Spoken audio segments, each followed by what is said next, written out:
गांव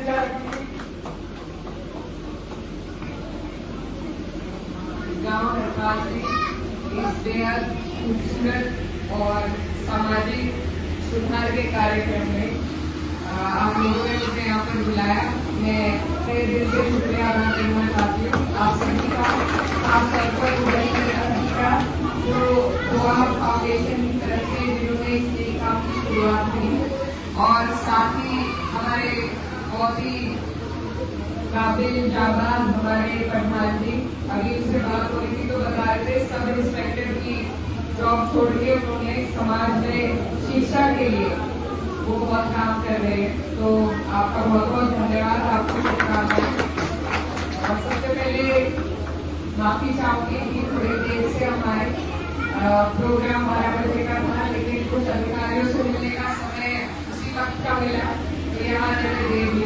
आप लंबे वक्त से इंतजार कर रहे हैं, आपसे माफी चाहते हुए बस यही कहना चाहती हूँ कि इस तरीके के जो प्रोग्राम है इनमें शामिल होकर इनका हिस्सा बनकर हमें खुशी होती है, क्योंकि ऐसी ही चीजों की जरूरत है आज हमें। आज जिस तर्ज पे समाज पिछड़ गया है, क्योंकि शिक्षा सब तक नहीं पहुंच पा रही है, जैसा अभी अग्रम भाई बता रहे थे, शिक्षा का निजीकरण इस तरीके से कर दिया गया है कि हम लोग जो गांव देहात के लोग हैं वो अपने बच्चों को प्राइवेट स्कूल में तो पैसों की कमी से नहीं भेज पाते, और जो सरकारी स्कूल है उनमें मात्र एक टीचर हर स्कूल में है।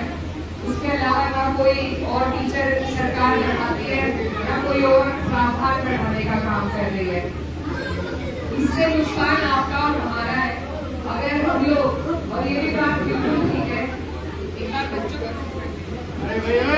कम्युनिटी अगर जब तक उठेगी नहीं और हम लोग सवाल नहीं करेंगे, कोई नेता हो, कोई सरकार हो, कोई अधिकारी हो, सब आपके काम के लिए बैठे हैं करने के लिए।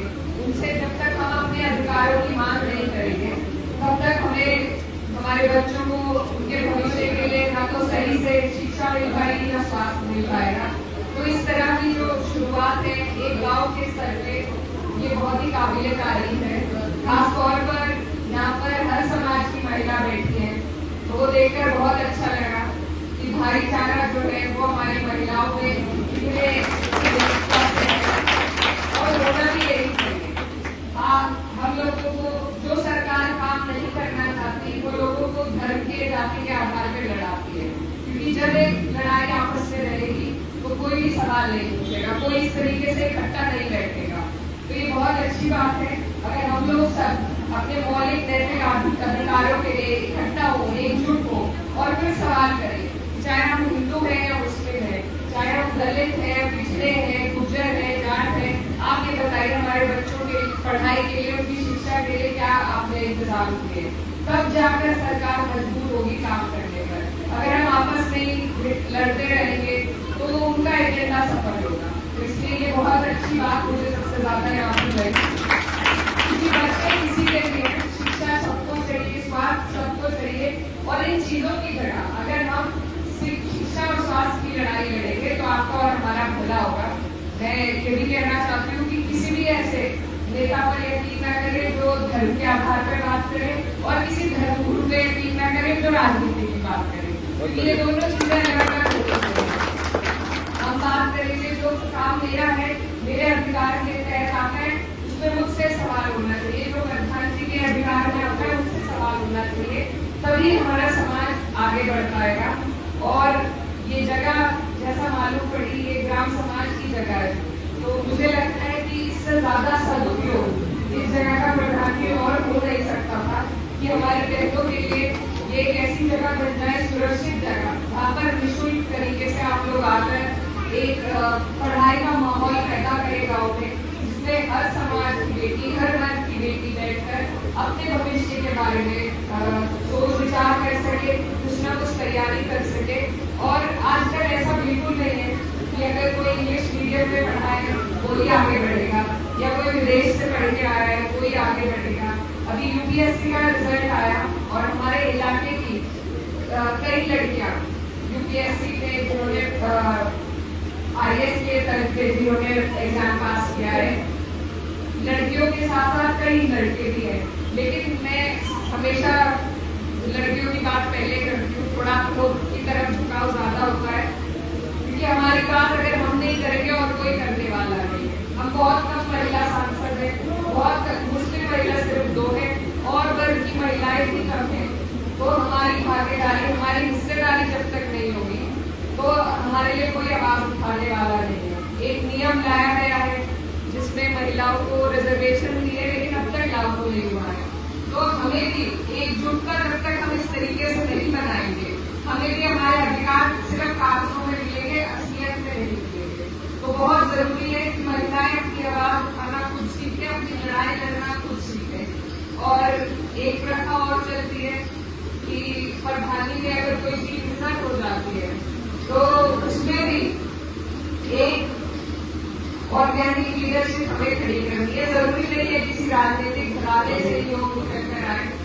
आप लोग कोशिश कीजिए, आपस में एक ऐसा समूह बनाइए कि कोई ऐसा व्यक्ति आपके बीच में से निकल के आए जो सही तरीके से काम कर सके, चाहे वो ग्राम स्तर पे हो या कोई जिला पंचायत स्तर पे हो। क्योंकि इस तरीके से जब महिलाएं अपनी आवाज उठाने लायक बनेगी, काबिल बनेगी, तभी अपनी समस्याओं का समाधान ढूंढ पाएगी।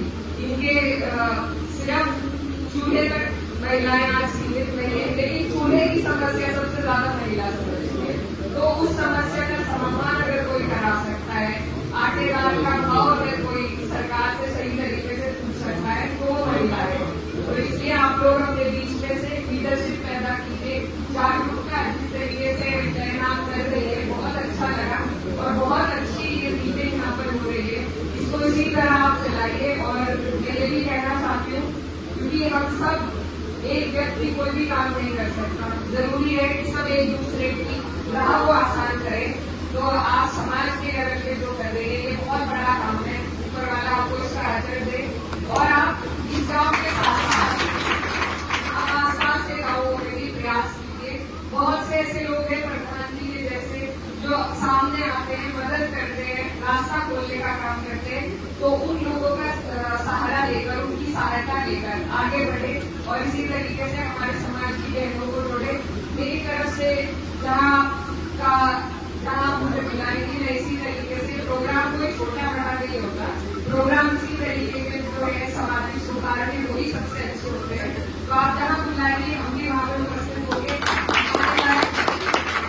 आपको जरूरत पड़े, थोड़ा सा टाइम का ऊपर नीचे हो जाता है। इसके अलावा मैं जहाँ आप कहेंगे वहाँ पहुंचूंगी। और इसी तरीके से अगर हम सुधार की और अपनी जो बुनियादी चीजें हैं उनकी बात उठाएंगे, तभी हम असली बदलाव लेकर आ पाएंगे।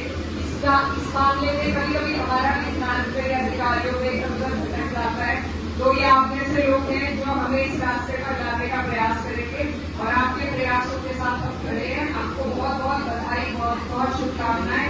आप जितने भी लोग यहाँ पर मौजूद हैं, एक बात का और कहना चाहती हूँ, ये सिर्फ उद्घाटन का कार्यक्रम न रखें,